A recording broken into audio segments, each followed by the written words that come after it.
trannies in sports. Yes. UPenn transgender swimmer Leah Thomas says it's completely fair to compete against women. Everybody is able to compete in the category they're most comfortable with, unless there's a proven unfair advantage that they have. Well, I can prove an unfair advantage. Look at the shoulders on that thing. Yeah, look at Hey, that. there's not a woman on the planet with a pair of shoulders like that. Michelle Obama only. I don't think she's even got as broad of shoulders as that fella. I thought this quote, though, was great that you took that quote out of the story from it. It says, pretty much everyone individually has spoken to our coaches about not liking this. Our coach just really likes winning. He's like most coaches. I think secretly everyone just knows it's the wrong thing to do. Yeah, the female Penn swimmer said during a phone interview, when the whole team is together, we have to be like, oh my gosh, go Leah, that's great, you're amazing. It's very fake, she added. The Ivy League is not a fast league for swimming, so that's why it's particularly ridiculous that we could potentially have an NCAA champion. That's unheard of coming from the Ivy League, Thomas' teammate explained. On paper, if Leah Thomas gets back down to Will Thomas's best times, these numbers are female world records, faster than all the times Katie Ledecky went in college, faster than any other Olympian I can think of. His times in 3 events are female world records. Now, I think that Yo, statement's very telling yeah. because it tells a lot about what everything's going on, even with COVID, where people just comply and people just go along to get along. They know, she says, we all know it's the wrong thing to do. And they're doing it anyway. They're doing it anyway. The only backlash is if they didn't do it. Well, I guess here, for the if you're from the perspective of the student, is it's probably at the point now where if there is backlash against it, I wouldn't doubt they would threaten to revoke these kids scholarships. I'm assuming they're on scholarships and stuff like that. But really, when you think about it, like the one of the only backlashes is if they didn't go along with it is an accusation. So the accusation would be you're a transphobe or whatever, something like that, right? And Hmm. and who is the accuser? Oh, yes. That's Satan, you mean? yeah, that's what it comes down to me. Is look at people are scared of being accused of something. And that's what that all that woke liberalism crap, most of it's based on an accusation. They're going to accuse you of something, which now it's spiraled out of control to now it will lead to you losing your job and you know all that type of stuff. Where 10 years ago I don't think it was that bad. Just the woke to me equals like Satanism. Well, that's I I think so. And the communism also. It's you Yeah, it's know, hand in hand. the up to the minute, I call it the up to the minute monkey dance of the day, where these people, it's not in the olden days where it was, you know, somewhat free in America. Uh, it was just certain behaviors were prohibited or frowned upon. Other than that, you could just do whatever you wanted for the most part. And now it's the way the communism functions is, so that's the passive form, is where you just don't do things you're not supposed to do. In the communist model, it switches to the masculine or the assertive active form, where in order to be in good standing with the communist system, each individual needs to do the up to the minute monkey dance of the day, which will just change day to day. You know what was compliance, what would have been considered compliance a year ago, that's no longer good enough. So, like in the old days, it was just like, don't be a racist.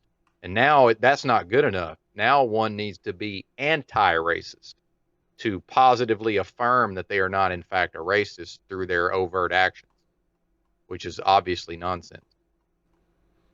I never really understood that anti-racist. What does that mean? I know I've heard that before, but I don't. Does that just mean you're like a advocate or something? I take it to mean behaving and speaking in ways that affirm that one is Welcome to this. on board with the wokeness and then with the communism. And this all comes back to, by the way, that's where this whole idea of systemic racism comes from. Is you know it's not George Floyd's fault that he was a criminal. He was a victim of racism, systemic racism. So of course that's what he was forced to resort to.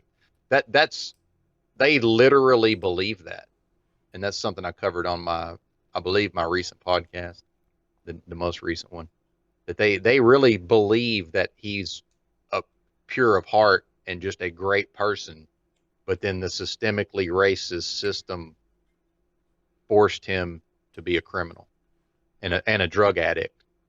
So they don't believe in free will then, ultimately. Well, that implies that, yeah, that would imply that that they don't. But it's also, and this is, I'm speaking only from my understanding of communism. Someone who's an expert would probably, find some fault with what I'm saying. So anybody that's interested, I would suggest that they look into it for themselves. But the major belief it comes down to is this idea that if communism is done properly, if Marxism is actually practiced, that will be the more or less the ideal system. It comes down to all of the problems such as crime, poverty, um, drug addiction, all of what we consider social ills.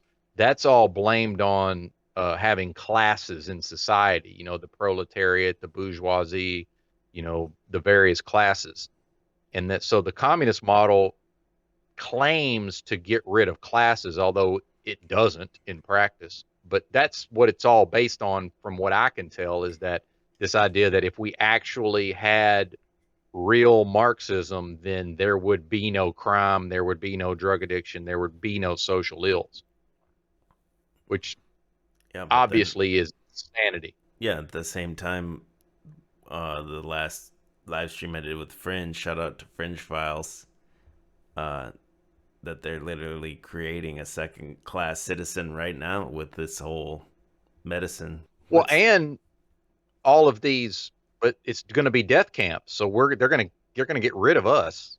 It's comply or die, brother. So it's not really going to be two classes. If the commies get their way, we will be disappeared, in my opinion. and I know that's that now we've goes gone with full. the Yuri Bezmenov, man. We always talk about the ideological subversion. I mean, who called it better than Yuri Bezmenov? Well, and then he was talking in like 1984, and he said, "Hey, it's basically more or less happened. Oh The yeah, process is basically he said it was completed." done. That was then. Yeah. And those people, I wonder if people back then kind of, there had to be some people that, I always think that there had to be people that kind of were way ahead of the curve. And without the internet and you didn't have a way to publish your own book or anything, like how would they have gotten their ideas I would think across? so. Yeah. Yeah, there had to be. And yeah, Yuri Bezmenov said it starts with the demoralization, and that's what you see with the swimmers talking about. Hey, we know it's not the right thing to do. Everybody knows it's not the right thing to do, and I'd say that's the same thing with the mask, is everyone knows at this point in the game. Maybe at first you're so demoralized that that's the byproduct of it. Yeah. Other than the people who love it, because there is a sizable portion of the populace that loves it, and that they're never gonna not wear a mask. They love the bullying aspect of it. I think they love to tell you what to do. I don't think they're even scared of it. They might think they're scared, but I think deep down subconsciously they, how could you not know it? And think of those kids that we showed earlier and talked about how this is normal to them. Like facial expressions is a giant part of communication. And then add in the internet, they don't know how to socially interact one on one. And especially when it comes to dating and everything, all those things are going to be things of the past. Yes, it's happening. Really, I mean, I think we're already there in a lot of ways. Uh, but real quick about the swimmer, I've been thinking about this, and I don't think it's any accident that happened at an Ivy League school. University of Pennsylvania is an Ivy League school, and so those kids, the ladies on the swim team are, they're highly incentivized to just go along with the nonsense because presumably they're going to get, that's going to be considered a prestigious degree. And then, I'm sure they enjoy swimming, but then, these are the type of people who think it's important to have like a well-rounded, whenever they present themselves, to move up the corporate structure. So these are people who, they're getting higher education. Most of them probably come from prominent families or really what would be considered well-to-do families. And, they're the type who, since a young age, have been thinking about, planning their next move as far as how is this going to look whenever I'm, trying to move up the corporate ladder in the future. So, being a member of the swim team at University of Pennsylvania probably has a lot to do with that. Because my thing is, if they don't like it, all they have to do is refuse to participate. If their coach is all about winning, and I think one of the ladies even said that, she said like this is one of the best teams we've had in years. We have a chance to win the conference championship without this dude, right? So if all the ladies just say fuck it, we're out, we're not going to participate, then what's the coach won't have any choice. Then they're not going to be able. What are they just going to have that one guy out there swimming and nobody else on the team? Can't have any relays that way, I don't think.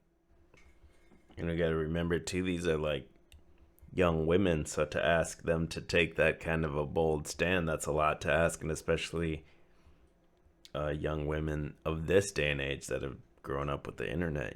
Like we were just talking, they already have less social skills and things like that, so it's asking a lot. I don't know what men can do. Men just need to collectively do something. Men are not doing anything, and that's got to be that Archie Bunker programming from the 70s. They've been portraying the man as, just slob that sits on the couch. Homer Simpson eats a donut, and Al Bundy. Every stereotype of the man is just pretty much worthless. And then after 40, 50 years of it, that's what it becomes. That's true. And I noticed it in the advertising back when I still watched television, that in a lot of the advertising, the woman could do no wrong and the man was always just like completely incompetent. And then they always have like the black boss or like scientist in the ad too. I noticed that. Oh yeah. They're like the supervisor in the ad or something.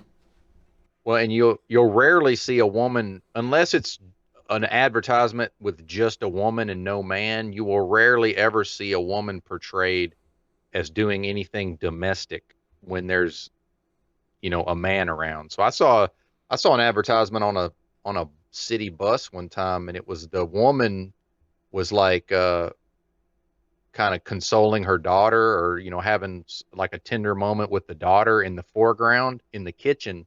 And then the husband was in the background washing dishes in the sink. Like, who doesn't have a dishwasher, by the way? But right. So she's never going to be portrayed as doing anything domestic, but he will be. And something else is you hardly ever see, if a man and a woman are in a car going somewhere, it's almost always the woman driving. I don't know if you've noticed that. Well, I don't watch TV, but it wasn't that long ago that they were doing bra and patty matches on WWF. That wasn't that long ago. Wrestling in the mud. Yeah. Yeah. So I do have to kind of cut people slack a little bit because I understand that, the fact that the audience for this live stream, how many are here, by the way? Do we happen to know? 135. I think it was up to close to 150 earlier. Awesome. Must have scared a couple away. So, but not everybody in society is like our audience or me and you, where we're not as, for whatever reason, we're not as susceptible to the programming. So, the fact that people are taking in these messages, over time, of course it affects them.